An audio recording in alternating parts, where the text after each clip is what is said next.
Okay. Thank you, everybody, for joining us. Hopefully, we have a few more trickling in. Welcome to this local lens. Today, we are talking all things municipal budget. I'm really excited because we've got some experts in the room to walk us through the municipal budget. It just came out.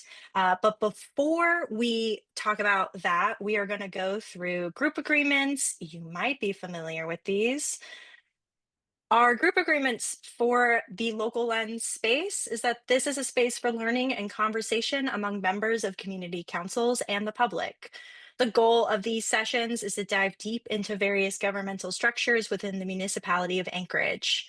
By joining, everyone agrees to treat each other with respect, recognize our neighborhood's unique qualities, and allow everyone a chance to participate. Some logistics is that we ask everybody to remain muted unless you're called on to ask a question. Feel free as the presentation is going to start dropping questions in the chat. I will be following along. Or you can say, like, I have a question, or raise your hand, and we will get to you after the presentation. Please remember to stay on topic and try to be concise. I know this is a meaty subject, so some of this might be having to refer back later.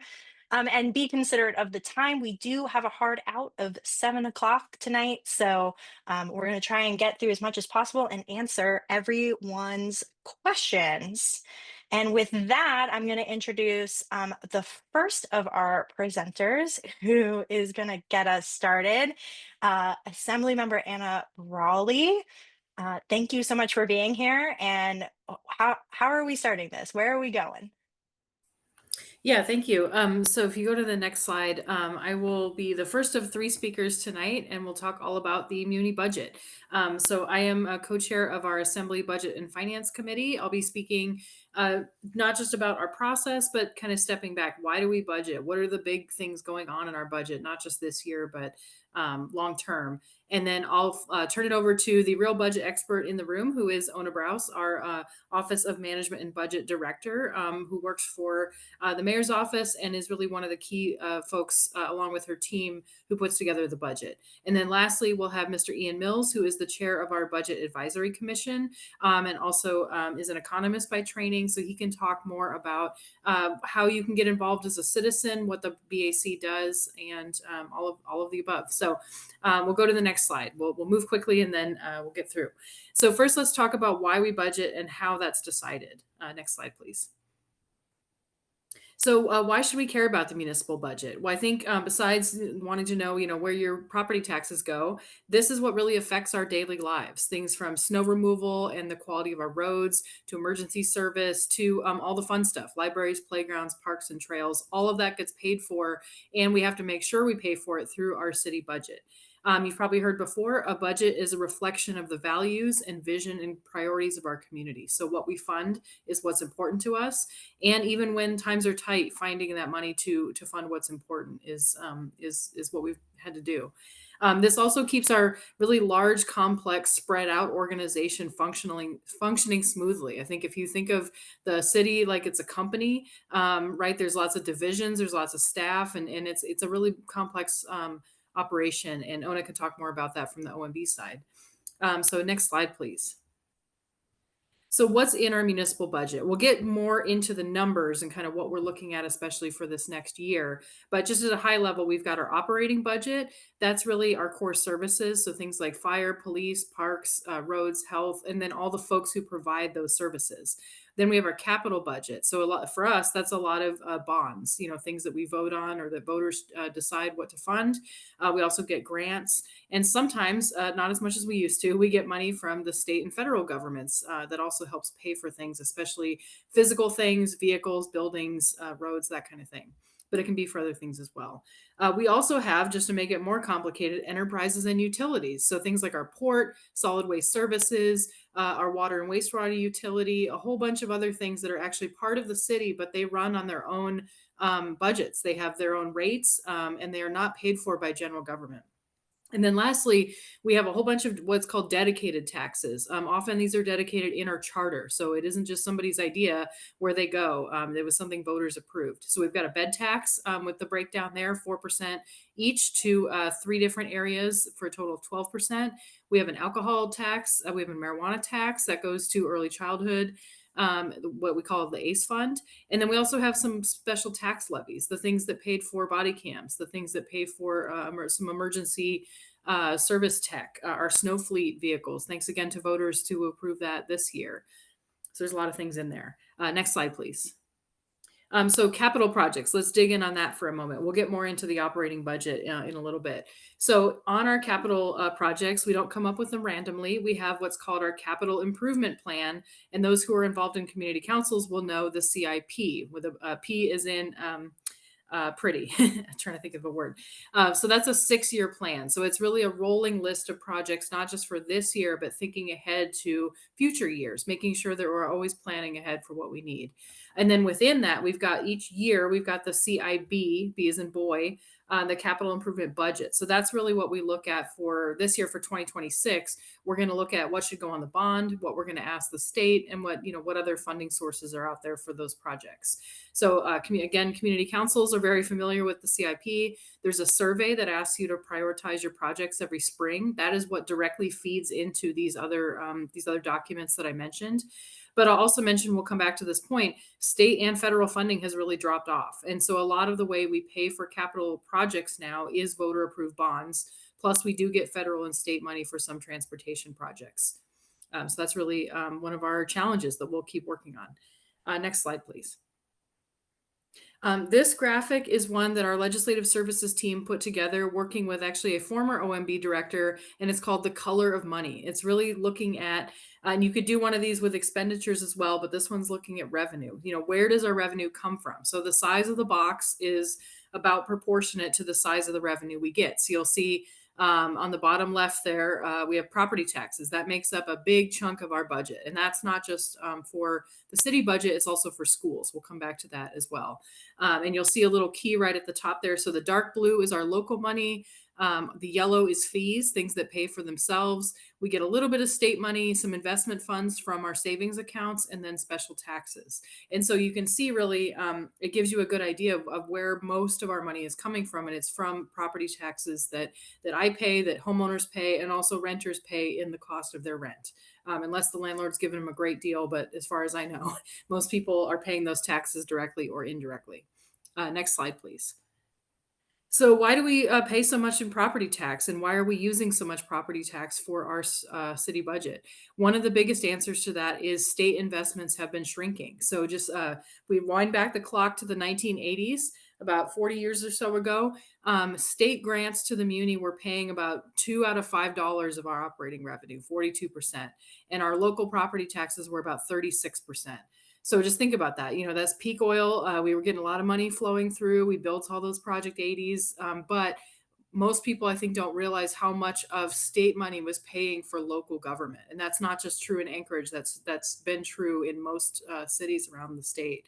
And then we were not paying as much in property taxes because we didn't have to. We had so much other revenue coming in. So fast forward to 2024, the community assistance funding that we get from the state is less than 1% of our budget now. It's a much smaller amount. And of course, other cities get an even smaller amount than we do because it's proportional to population.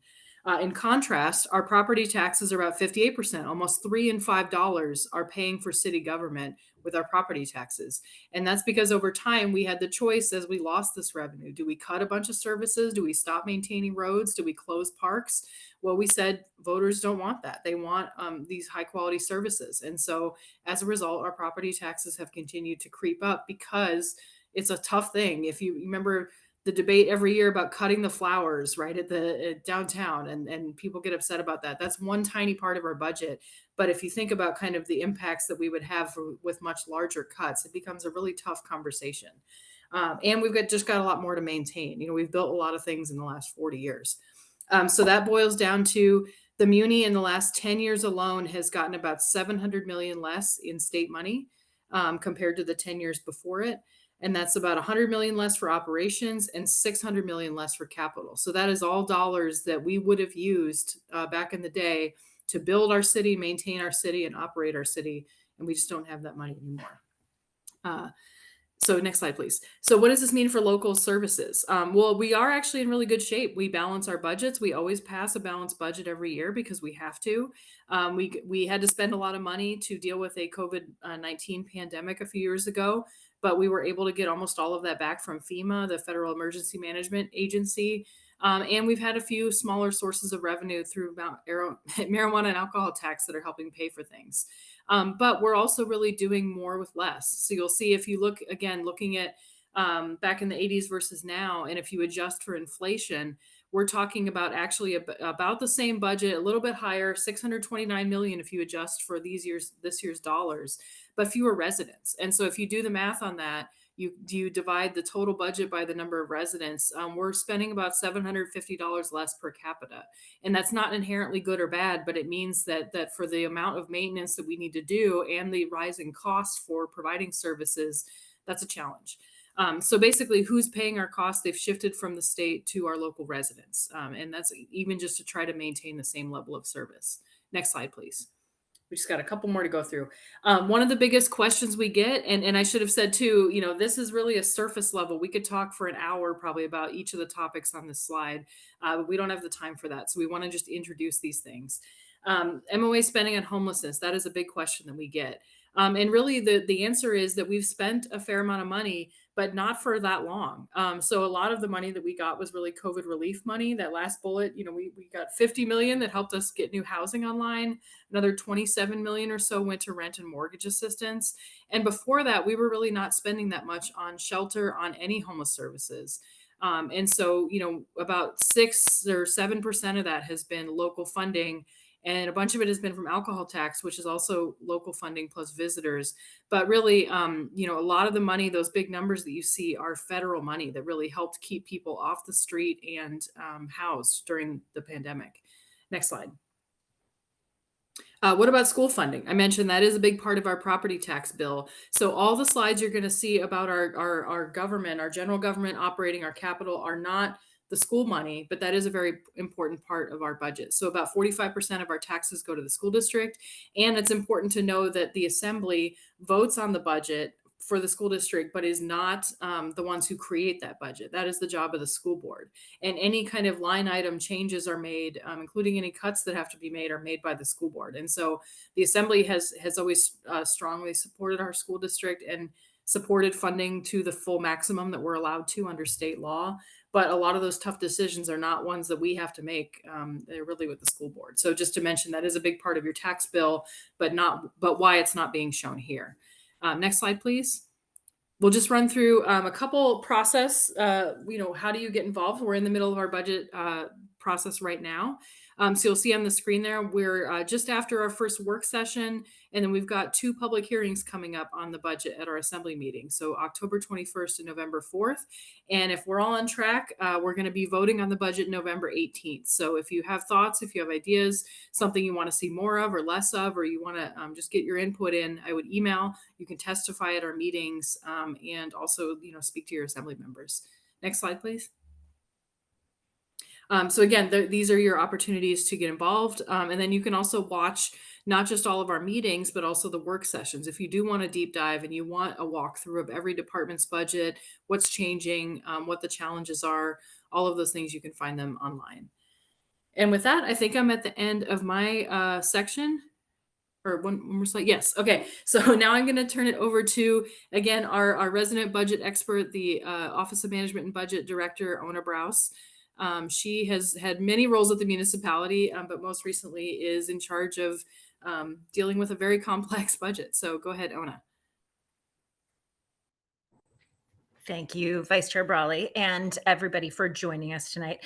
I'll do a quick recap here on what our 2026 proposed budget looks like. Vice Chair Brawley touched on quite a few of the high points that will go along with this, but Our 2026 proposed budget includes the mayor's priorities for budget goals of delivering quality government services, public safety, and repair and maintenance of critical infrastructure. We've had some really challenging years behind us in terms of what we've been able to fund with maintenance and the particular years around the pandemic and municipal operations due to vacancies. And so ensuring that our public services are funded and filled with employees has been a priority of 2025 and 2026. So you'll see some key investments maintaining the 25 investments of recruitment and retention measures in our human resources, additional investments in our streets, parks, and trails, particularly around pedestrian safety, the continuing revitalization of downtown, including the parklands and storefronts, as well as street traffic downtown, and enhanced investment in the housing and community development areas within the municipal budget. Next slide, please. The 2026 proposed general government operating budget, so the non-utilities and enterprises, is 656.9 million in total appropriation. That's a slight budgetary term. There's the other number that includes the depreciation number, which is about $9 million more. But the appropriating amount, meaning the amount that we collect from taxpayers and revenues, is 656.9. It's 175,000 under the tax cap and includes about 7 million more in property tax collections over 2025. Next slide. The result of that is actually that the property tax bills associated with that levy amount will be a decrease from 2025. So we get a little challenging in the explanation around this, but for the most part, based on our revenue and operating expenses, we would expect that our annual tax bills would go down.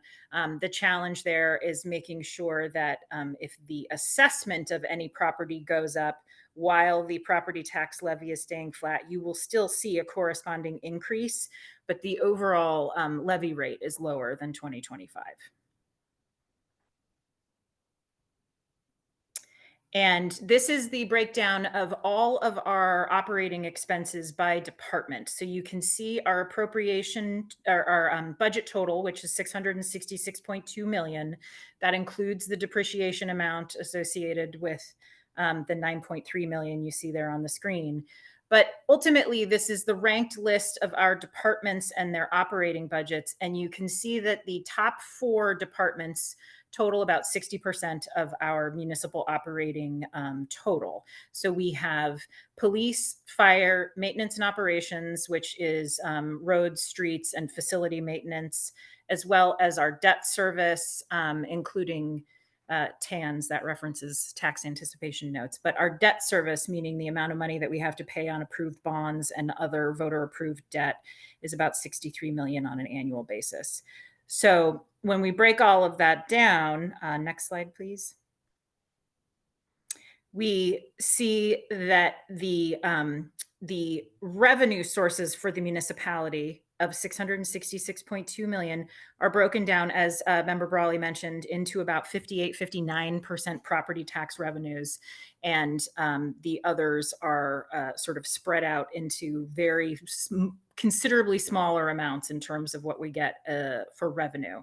But our revenue sources are about 60% property taxes, and if you scroll to the next slide, the uses within our budget are about corresponding there on our salaries and benefits. So one of the things that we try to ensure is that our recurring expenses are paid by recurring revenues, and looking at that, salaries and benefits and our property tax cost together usually helps us make sure that we are staying on track with what we prefer to budget. So we've got about 56% salaries and benefits, and the rest is contractual or debt service, as well as depreciation. But for the most part, the significant bulk of our cost is on salaries and benefits. Next slide. This is a particular change for our 2026 proposed budget. In the past, we have included the capital projects that traditionally have been requested either of the state or that the state chooses to include in their capital budget presentation for the districts in Anchorage. And over the last 10 years, we've seen a serious decline in the availability of those funds.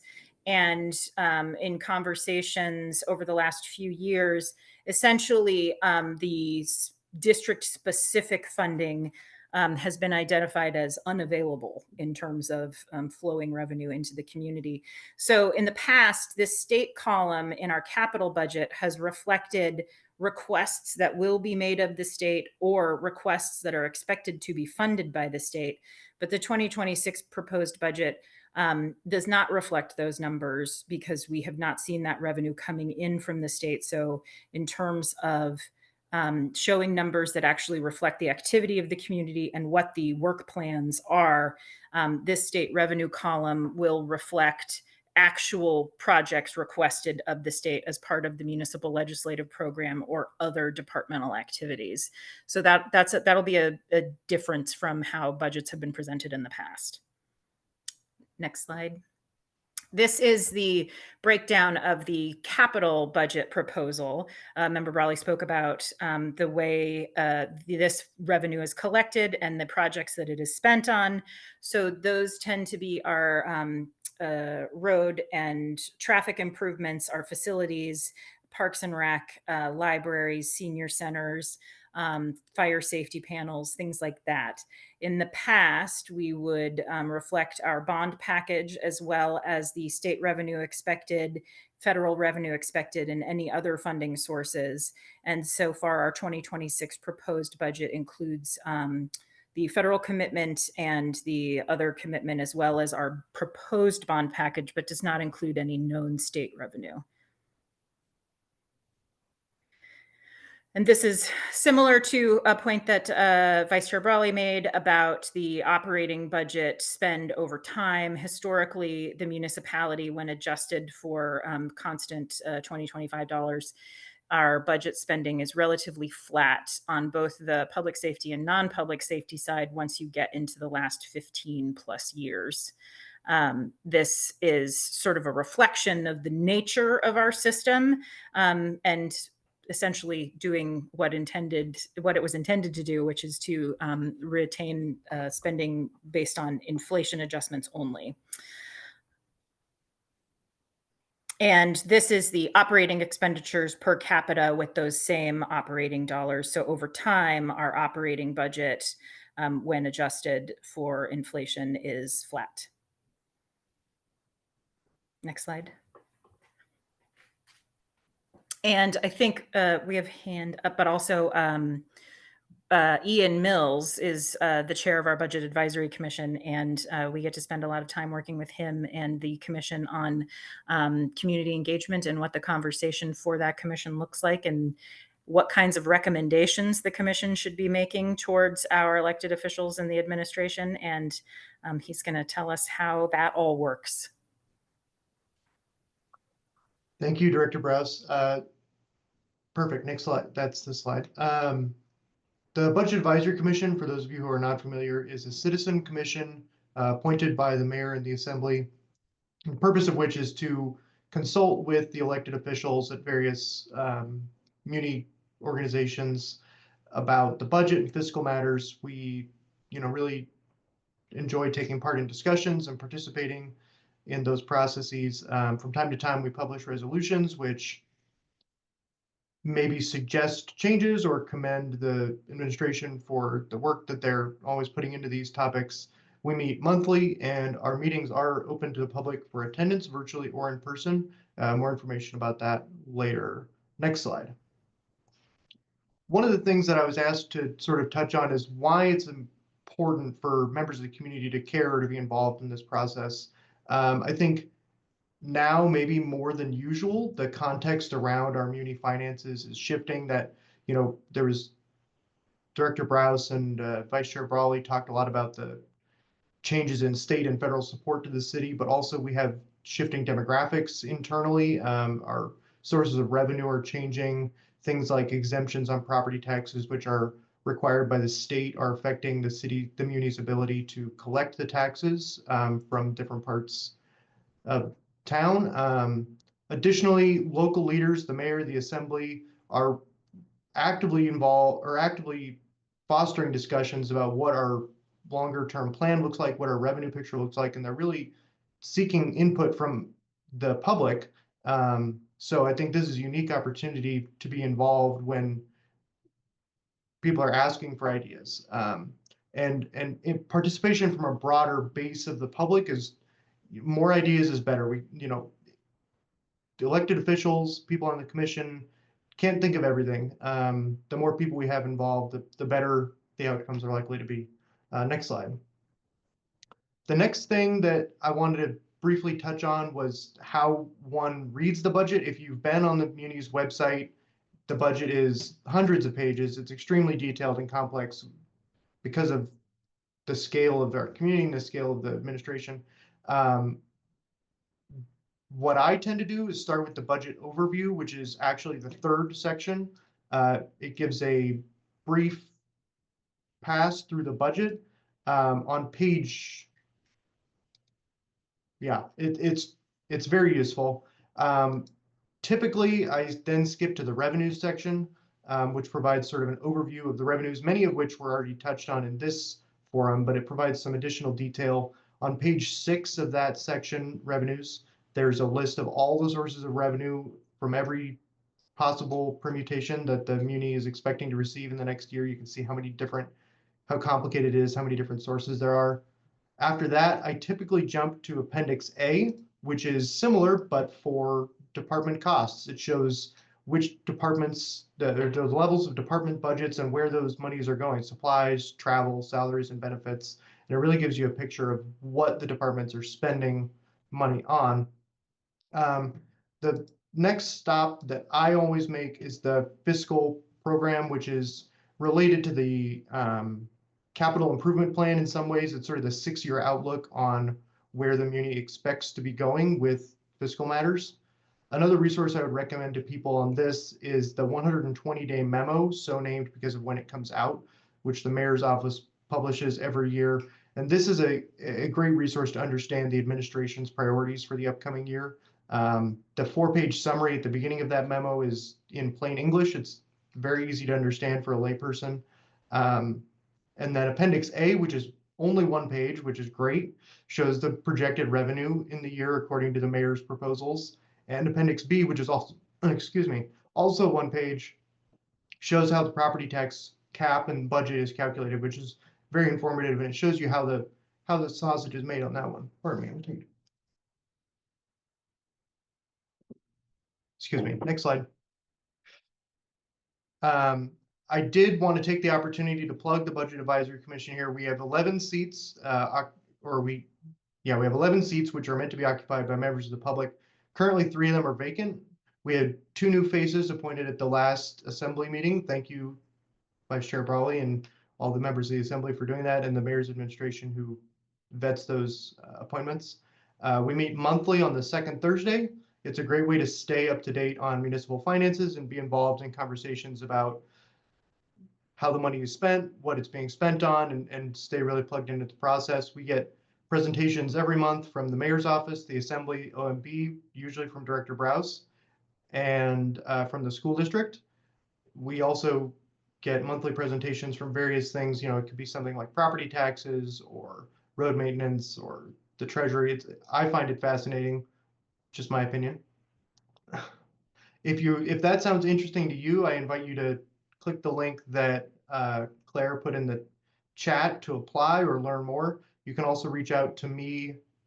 I don't think my contact info is in this slide, but message me in the chat if you'd like to speak about what the commission does. Next slide. My last slide is how to advocate and get involved. First, right there, join the Budget Advisory Commission. There's 3 open seats. Vice Chair Brawley did talk about this a bit. Contact the assembly and the mayor. They're always looking for input. Listening in on those hearings and work sessions is extremely useful to see sort of behind the scenes a little bit, get a little more detail than you can in a forum like this. Yeah. And with that, I'm going to hand it back to Anna. Yeah, thank you. So we definitely want to hear folks' questions. And as we're talking, I realized how many things we didn't cover. So this is great. I mentioned we did get about 219 million in investment by the state for the Port of Alaska project. So the port modernization project. So there has been some state investment. Just want to be clear. So anyway, as we noted here, what's next? There is the FY26 budget process that we described, but I think the bigger picture is as we move forward and as we've talked about some of the challenges in our budget year over year, there's a lot of decisions the community will need to make. And that's not just elected officials, it's everybody. What levels of service we want, what we're willing to pay for those services, how we're going to do that, and how we prioritize, because we just know that the total need is more than our available resources. So we encourage folks to think about solutions. We don't have to do things the way they've always been done. And we definitely want questions. So I'll briefly, well, actually, I'll hold that until the end. There's another event coming up, but we'll hold that for later. So I will turn it back to Ari. Yes, thank you guys so much. And they didn't mention this on the things you could do, but you can also participate in your community council and help create the response for your community council's CIP survey. That's also a really important way that everyday citizens are brought into deciding those capital projects. And so now it's for the question portion. As a reminder, please keep things on topic. And this is a big, hefty budget or conversation and a budget. So we might have to like short answer and then do some follow up. You can put your questions in the chat or you can raise your hand as we have our first person who's been patiently waiting. Representative, you had a question? Yeah, I did have a question. I have no problem going through the presentations, but I actually had questions around Director Browse's slideshow. And I wrote down slide 21. So maybe I don't know if we can get back to that.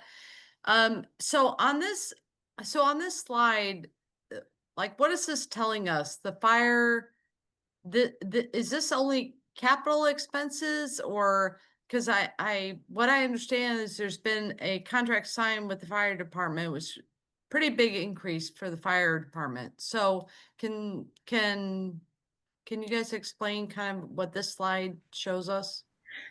Absolutely. So Representative, this is the capital budget slide only. So the operating budget is where that collective bargaining agreement would be contained.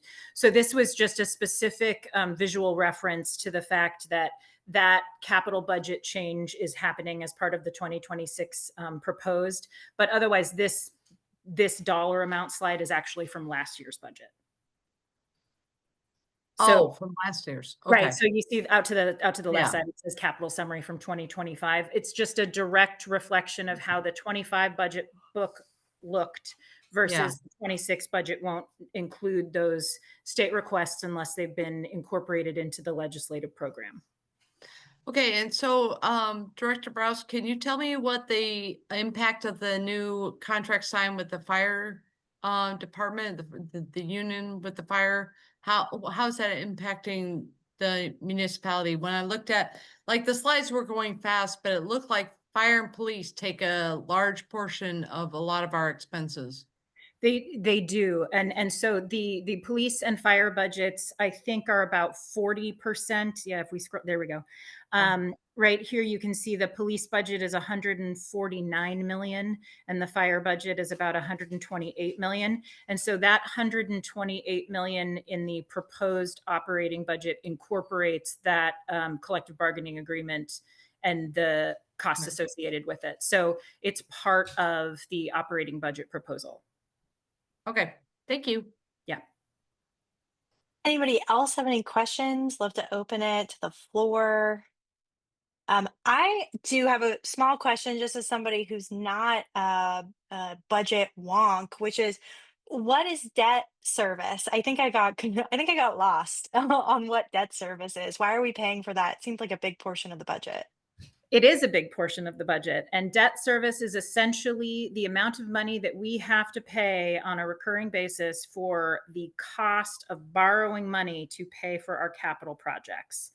So every time we ask for a bond approval or a levy approval in April, if it's a bond, it comes with a sort of note associated with the terms of that bond. And if it's 20 years, it means we're paying 3% on 20 years of borrowing.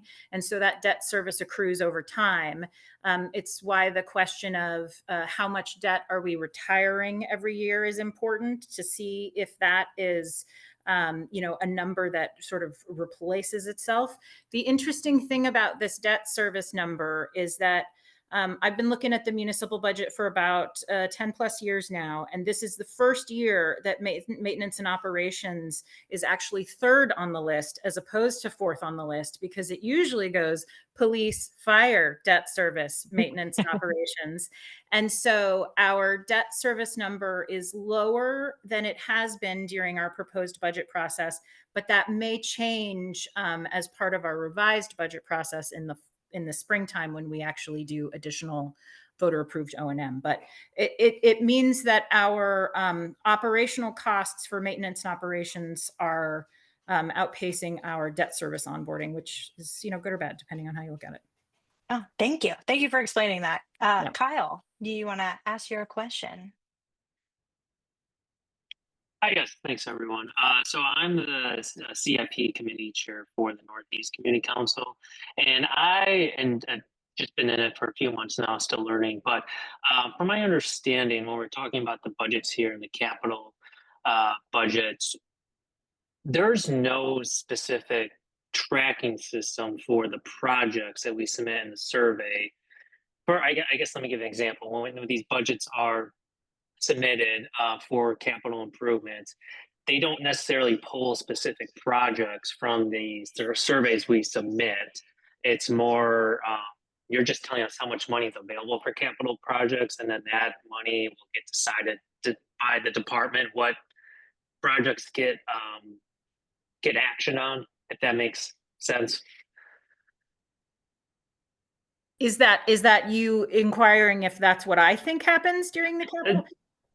Yeah, more or less. It's that I guess let me try to reframe it. Within the capital budget, are there line item projects from the surveys we submit that essentially the assembly and mayor are like, yeah, we want to decide to fund these specific projects based on these surveys, or we just leave it to the project department to figure that out based on how much money they receive? When it comes to items that are listed specifically for bond approval, the answer is yes, there are specific projects lined out by your council and the surveys that you fill in, and then the capital budget itself. So there's a big capital budget book that we can link you to that then lists the project descriptions, the associated costs, the years that they are programmed in the capital program versus the capital budget, which is the current year funding. And so there's a I'm very glad to hear that you've only been at it this a couple of months, because there's way more to spelunk into under there. And anything I can do to help, talk through this process from our OMB perspective, I'm happy to. But I know that other departments, specifically on the capital side, can be very helpful in learning how this works. I would start with the capital budget book and open it and be afraid, because it's a lot of pages of projects. I'll also plug, we had a previous local lens on the CIP process, and that had PM&E, Parks and Rec, and DOT was there as well, talking about like how they're a part of that process. It is kind of confusing, and there's a lot to it, and there's, we're doing it years out. And And to that end, the FCC, frankly, with the Assembly over the last couple of years, has been instrumental in sort of revamping the way that that process has worked and trying to bring more and more transparency to it and understanding of what the timelines are and how that internal work happens, so that our community councils understand that, you know, what the information does for us when we onboard it and then try and build our capital programs and capital budgets with the input of the community council and the surveys. And I'm hoping that this last year was a better process than it has been in the past, but hopefully just improvements more and more as we get through what that really looks like to keep track of what the community projects and the prioritization is. And I can offer just one quick example, because before I was in office, I was part of Turnagain Community Council. And so it just happened that when I was president of the council, one of the projects that had been a priority for 10 years actually was repaving Forest Park Drive. It was part of a Safe Routes to Schools project, and multiple improvements around West High and Romig area. And that was one of them, to essentially repave the road, make more room for bikes and people walking. So it took a long time, but the council consistently had ranked that for the last couple years as a high priority. And so because it was the council's #1 priority, and with other advocacy by council members and working with other assembly members at the time, they were able to get that on the bond in 2023, and then again to finish the project in 25. And that was, again, it took a long time. So I can't say that it was a fast process, but those things do actually matter. And when it comes to figuring out what's on the bonds, having it as a high priority is really important, and it helps the council say, no, this is our #1 priority. So I would always encourage thinking of it that way and really advocating with your members. Yeah. Okay, thank you. Thank you. Claire, did you have a question? I wanted to add on to that. Earlier in the chat, I posted a link to a presentation that Melinda Kohlhaas and Chelsea Ward Waller with the project management and engineering team gave to the assembly. But then actually, Ariana, once you mentioned the FCC presentation, that might be a little more digestible version of that. But if anyone wants to really wonk out, you could go watch that assembly work session from last year. And then also I was going to point out, Alexa beat me to it, the link to the individual project status map, which I think PME is trying to continually improve to make it even easier to use, but it's really handy. Yeah, it's important to mention that that map is only for PM&E projects, so it won't cover parks, it won't cover the library, it won't cover baseball fields, it won't cover like a lot of the other stuff that also falls under that. But it's a really important map for PM&E. We do have another question from the chat. Where is the assembly regarding the 1% sales tax? I don't know that they're necessarily going to be able to answer that, but let's see. Yeah, well, I will answer by saying what I often do, which is I am one member, and it's hard to speak for the assembly until we take action on anything, because there's 12 of us. But I can say in terms of where the process is, so I know there's multiple options on, actually all of them are on our upcoming agenda on October 21st. So the one that I think Mr. Callahan's referring to is sponsored by Member Martinez. It's a 1% sales tax, penny for progress. And then there's also a 5% proposed increase to the bed tax on short-term rentals. That's sponsored by Chair Constant and Member Voland. And that's, so it's essentially bed tax, but just for short-term rentals. And then I've also put, just to put in the mix, 2% increase to the bed tax across the board for dedicated to housing affordability and cultural projects. So anyway, so there's a bunch of options on the table, and I would expect that, again, all of these are really coming at trying to solve our big issues, right? And saying, like, how do we pay for the maintenance backlog we need, the housing we need, all of those things. And so I certainly can't speak for all the other members, but all three of those things are going to be on the agenda. And I know that there was a huge conversation this past year about Project Anchorage and other proposed sales tax. That is not currently a live proposal, but I think we're going to continue to have conversations about options like that. And so I haven't made up my mind on any of those yet. I think it's really, again, it goes to voters in the end. And so the question is, what do voters want to, what would voters willing to be paid? Sorry, what would voters willing to pay for? So I think that's really the operating question that we're all kind of asking. So it's, not just my decision, but everybody's decision. Thank you. Thank you so much. I did get one question on the side. Can you explain what inside the cap versus outside the cap means? I'm going to look right at Ona. I was going to say, I knew that was coming to me. Nobody wants that juggernaut on their head. Essentially, I think the simplest way to explain it is that we have a tax cap, but there are only a certain amount of revenues that are included within that tax cap.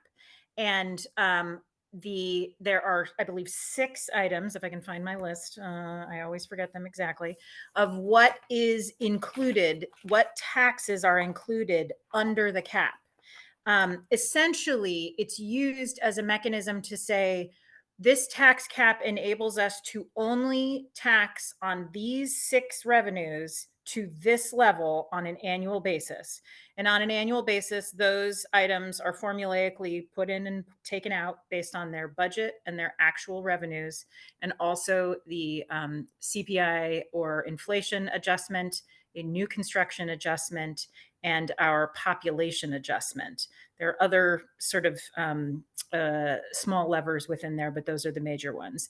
And so what it means is inside the cap, or under the cap, as people say, is a controlled universe of revenues available.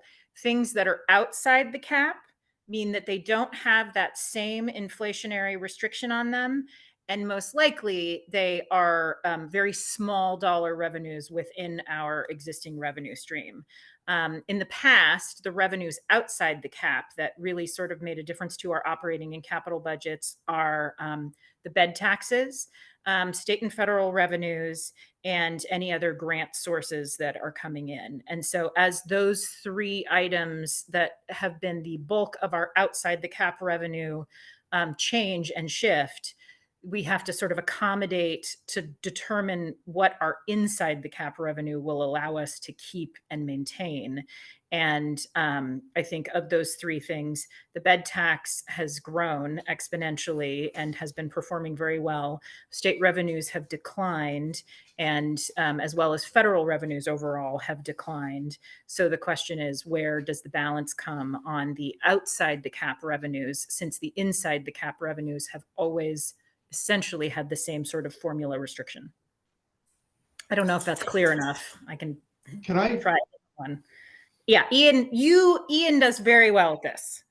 So I think the way I always think about this is when a new source of revenue or a change to the revenue mix is being discussed, if that is being discussed as being under the cap, it would reduce the amount that would be collected from all the other legally required, the revenue sources subject to the cap are not picked randomly. That's by law.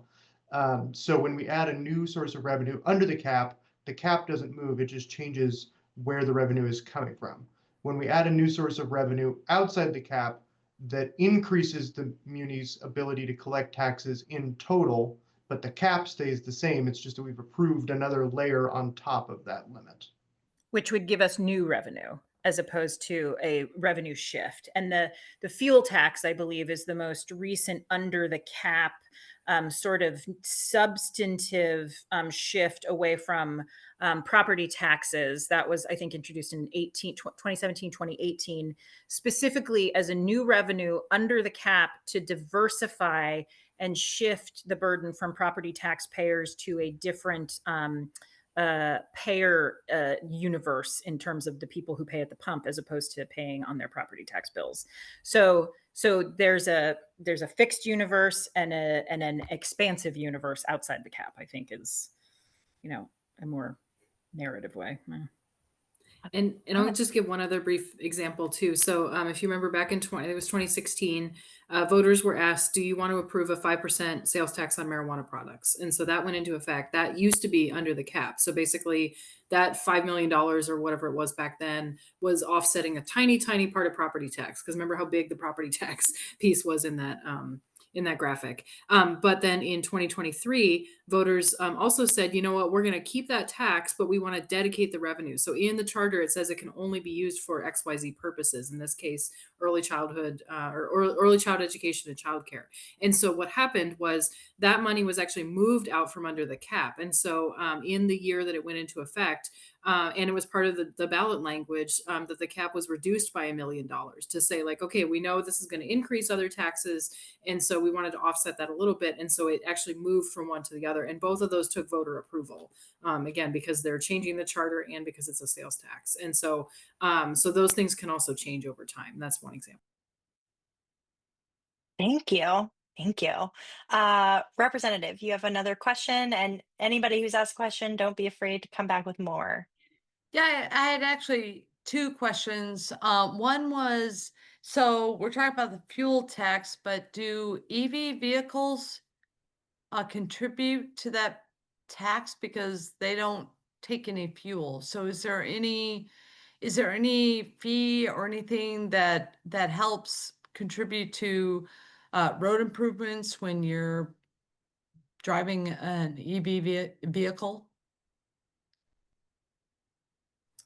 I think the response is not based on the fuel tax collection, unless they are, paying whatever their required fuel use may be. But that doesn't limit the opportunity to pay other taxes, right? They may be property owners, they may be business owners. There are other ways. I think one of the points of this is the diversification of the revenue collection, right? When it's all property tax based collection, that means that only the people who own property are paying into our system. So the more diverse our revenue collection system is, the more opportunity we have to really capture value at the point of sale or wherever these transactions are occurring. So I think the answer is no. They bought an electric vehicle so that they wouldn't have to pay those fuel taxes, but they do have to pay the cost of increased utility rates to charge. And I would add too, that's definitely, yeah, well, let me throw in real quick, and then Ian, you probably have even more information too. I think this is definitely a live proposal in the policy world too. And I know one idea that is hard to implement, but could be a solution is a vehicle miles traveled, basically getting people's vehicle miles traveled in a year and then assessing either a tax or a fee or something on that. And I don't know if there's a place that's done that. But that is a way to at least capture, how many miles you're driving on the road. But I think, Ian, you probably have a lot more information. Oh, I was actually, a slightly different direction. That's a very useful point of conversation. What I was going to say is that it's worth noting that the fuel tax that Anchorage has is not dedicated to road maintenance. It goes into the general budget. So that's actually a good thing, because the Muni actually spends far more on road maintenance than they collect in fuel tax. So a dedication to that effect could have the unintended consequence of reducing road maintenance spending. But so it's not that EV owners are taking away from the amount of money that is available for road maintenance specifically, but it does potentially reduce revenues, although EVs are a small percentage of Anchorage's road going fleet.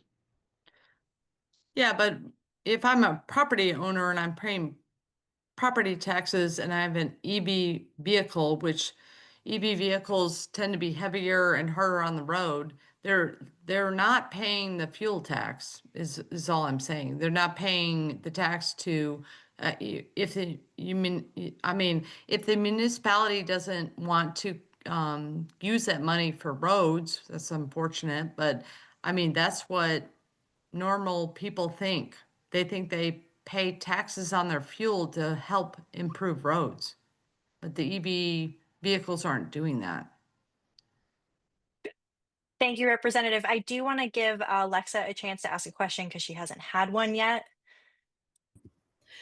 Oh, thank you. Yeah, I wasn't gonna. I'm a transportation person in my everyday job, and I wasn't gonna try to bring this up, but it sounds like we're getting into that discussion anyway. So I'm wondering if maybe we can take a moment to kind of break down like what road spending the city is doing, like kind of, the difference between like paying for a road entirely through a bond, or if we have to do local match for federal funding, like that kind of stuff, and just kind of get a sense of like I mean, what I think the representative is getting at here is that we are all chipping in to pay for our roads, regardless of how much we buy gasoline or regardless of how much we drive. Even if we never drive, there are still, these ways that everybody is collectively chipping in to pay for roads. So I'm wondering if somebody can kind of break out like the different ways that the city pays for our roads.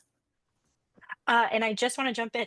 We have 3 minutes, so we're supposed to wrap up. So I will say that they might have to give like a 30-second brief on that, which is a big topic. 30 seconds. For the most part, we get it through voter approved bonds, which is property taxpayers only. We get it through federal pass through and match money via our AMATs and DOT supplemental with the state.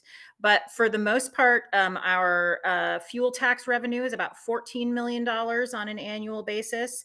Our bond spend on roads in particular, based on approval, is about $20 to $30 million on an annual basis. And the costs associated with the fuel tax theoretically could be matched up with our budget and shown that it is spent in roads and on PM&E. But because it's not a dedicated tax specifically, it is not attributed as such within the budget. So for the most part, it is property taxpayers, our federal and state match, and any other grant funds that we receive. And I was going to say something like that. But the other thing I would add is that when it comes to tracking operational budgets for road maintenance, it is complicated somewhat by the fact that being a winter city, some of our road maintenance spending, a large percentage of our road maintenance spending annually is on winter maintenance, clearing snow and ice from the roads, maintaining safe stuff, which does include sidewalks and other transportation that's in there. But it's hard to parse on a surface level what's what. Thank you. Anna, you want to add anything to that? No, I'll just give my pitch for the event when we're ready. Yeah. Well, thank you guys all so much for your questions. Thank you so much for our presenters' answers. I'm so glad that we were able to host this. I've been wanting to do a muni budget one. Hopefully we can have like a part 2 and maybe like dig into some details at some point in the future. I know Anna has a next step if you're interested in finding out more information or participating. But I just want to say thank you again to everybody who's participated. Yeah, I'll say 2 next steps. One is definitely get involved in the FY26 budget process. So you can go back to those slides at your leisure and check the dates and how to get involved there. And then also myself and Member Baldwin Day, who represents Midtown, we're putting together an event that we're calling Our Muni, Our Budget. And it's actually 2 weeks from tonight. It's 5:30 to 7:30 on Tuesday, October 28th at the BP Energy Center in Midtown. And it's not just going to be a one-way conversation. It'll really be a public conversation about our budget. So we're not going to do a deep dive on the FY26 budget, but we will talk about some of these big concepts, how things have changed over time. And again, as I previewed, these will be the community's decisions to make. And so and that is Tuesday, October 28th. I think if I misspoke, sorry about that, in the evening. And I know there'll be information going out soon. We've been getting the word out to councils and others. So really encourage your participation. And again, we're not going to walk out of there with a budget or have all our problems solved, but we want you guys to have the information that you need to help make these big decisions coming forward. Yeah. Thank you guys so much. And I will plug our next local lens is on AMATs. Really excited to talk all 3 things transportation, another big meaty subject. So that is on the, oh gosh, I do this every time to myself. That is on Monday, the 27th. So the night before our Muni, Our Budget. You can join us again and register online on our website. Thank you guys all so much. We appreciate your time, and everyone have a good night.